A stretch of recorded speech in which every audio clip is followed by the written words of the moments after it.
joined by former WBO light middleweight champion. How long have we got to keep calling you that for, by the way? Don't call me, I'm not world champion no more, so, you know, don't have to call me. just Liam Smith then. Liam, April the 8th, Manchester. Obviously the press tour kicks off today. You said in the press conference that you want to put Liam Williams back in his place. Yeah. You want to expand on that a little bit more? Yeah. I don't really mean like Liam Williams, you know what I mean? I put him back in his place if he said things out of line and stuff like that. That's probably more, but I don't mean it in that way. I mean, I'm going to put him back where people are saying he's going to beat me now. You know, I've had to say, a few people are saying Liam Williams is going to win. A few people are saying Liam Smith's going to win. So I just mean, you know, I'm the number one light middleweight in Britain now. Liam Williams number 2. I'll put him back number 2 now. People thinking he's going to beat me and become number 1. That's what I mean by put him back in his place. I'm going to put him back in his place with Frank and, you know, the rest of the team, as in, you know, I'm still your best light middleweight, and, you know, you're getting a little bit excited for Liam Williams now. Slow it. And that's what I mean by it.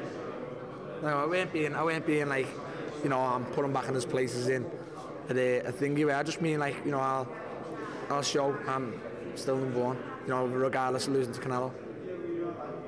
That wasn't the answer we were looking for. I was hoping you were going to turn around and go, yeah, I am going to put him in his place, you know. Yeah, well, I'd say I don't need to do that. You know, I think, again, like you know, Liam Williams said he had a bit of dislike for Gary Cochran and he doesn't like me. You know, if I want to drag him into a dog fight, you know, I'll make him not like me. But I don't think, I'm confident I don't need to make him dislike me to drag him into a dog fight for me to win. I don't need, you know, I'm confident I can do whatever fight I want to do. If I want to drag him into a fight, I know I'm clever enough to do that. You know, I know I can cut the ring down, I know I can walk him down and make him fight me. You know, if I want to box him, I'll make it into a boxing match. I think, you know, I'm more the cool head in this fight. You know, you tell me a fight, I've lost my head. You know, I'm the one who can keep me cool, and I'm the one who's fought at the highest age and still kept me cool against Canelo Alvarez in front of 52,000 people, regardless I lost the fight. You know, you were around it, you were with me all week, and, you know, you can see none of that fazed me at all. And this fight, I know I'll keep me cool, and, you know, we watched Liam Williams lose his cool with, you know, Gary Cochran jump in the ring like a madman. You know, I think it's down to, if they can keep the cool, they might stand a chance in the fight. Let me ask you a question. After your defeat to Canelo, say 2 weeks after, if someone had mentioned that your next fight would be against Liam Williams, 2 weeks after that fight, what would your immediate response have been in your head? Sounds okay. Yeah, I got, you know, after that fight, I done an interview. I asked for that fight, you know, for the British title. I thought, I'm not going to get a world title fight now, you know, so let's go back and get me British title, what I should have had outright anyway. You know, it's Liam Williams. I laugh and say it's Liam Williams' fault, you know, obviously he's a fighter, he may have took the fight then, but I just mean Liam Williams was my mandatory, not Gary Lockett, so it's Liam Williams' fault I haven't got a British title outright. He was my mandatory for over 12 months and, you know, said they weren't ready then. You know, so I said, no, let's have that fight now for the British title. He was about to fight Patterson, I said I'd fight the winner, because then I get the British title to keep, so I've had 2 defences of it. So, you know, even now, if this, I think there's 2 reasons they've took the fight now as well, and I'm massively confident in that. Yeah, they've took the fight because they thought it was going to be for the world title. If it's not, they're getting very good money for the fight. So that's it. If this was for his British title and it was British title money, they wouldn't have this fight unless I was mandatory. I wouldn't pull out the mandatory if I was mandatory. Any updates on, I know we spoke about this at the BT launch, but there were whispers of this being potentially for a world title. Have you heard anything more about that? No, you know, there's still rumours it could be. We all know Canelo is fighting at 164 against Chavez, but I think the WBO have announced they're not stripping him, and, you know, he's got 9 months to defend the title.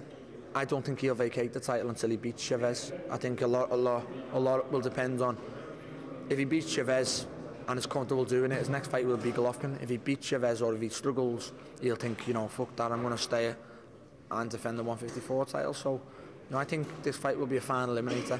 He's 3-5 in the rankings, which again is crazy, but, you know, it is what it is, and I think it might be pushed to a final eliminator. But, you know, regardless of that, now I think the fight's on, and, you know, it's one that we both need to get our heads on.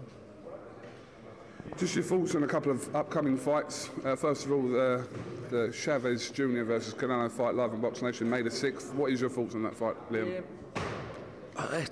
it's one of them. It's a very, very good fight if the best Chavez comes, but when's the best Chavez been since Andy Lee? Probably.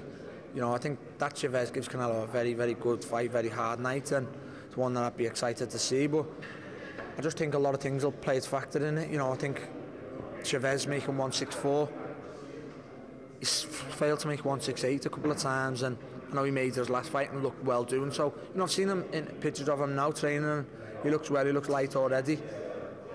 He might have that bit between his teeth because it's a massive fight around the world, but it's also a massive pride fight in Mexico for them. So it's one that I'm looking forward to see, but it's one that I think Canelo will eventually win down the stretch. And obviously another fighter you're linked with, KELL BROOK. He looks set to face his mandatory challenger, ERROL SPENCE. What's your thoughts on that? A very, very good fight. I've got massive respect for him for going back down. I love the way he's done it.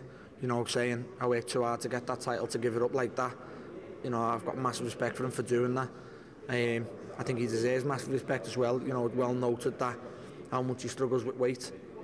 But in the fight itself, if he does the weight well, it's a tough fight. It's hard to pick a winner. And I hope he does go and win it. He deserves to go and win it after what he's done. I hope coming back and beating ERROL SPENCE is his reward for taking the jump to fight Golovkin, and then having the balls to go back down to 147 and fight a very good mandatory. So it's one that take me hat off to him, and I'm looking forward to that fight. All right, Liam, listen, thank you very much for talking to us, and I'm sure we'll catch up with you ahead of April the 8th, but best of luck in the rest of your camp. And America was all right? Yeah, it was spot on, mate. It was I had a good good 2 weeks conditioning. I had a good 10 days sparring, and it was one that, again, has stand me in good stead for the rest. Now we've got 8 weeks to the fight, and I can't wait now. I'm looking forward to it, believe me. I said when you get me up for a fight like this, that's when you should be switched on with me, and believe me, I'm up for this fight. Liam Smith, thank you very much.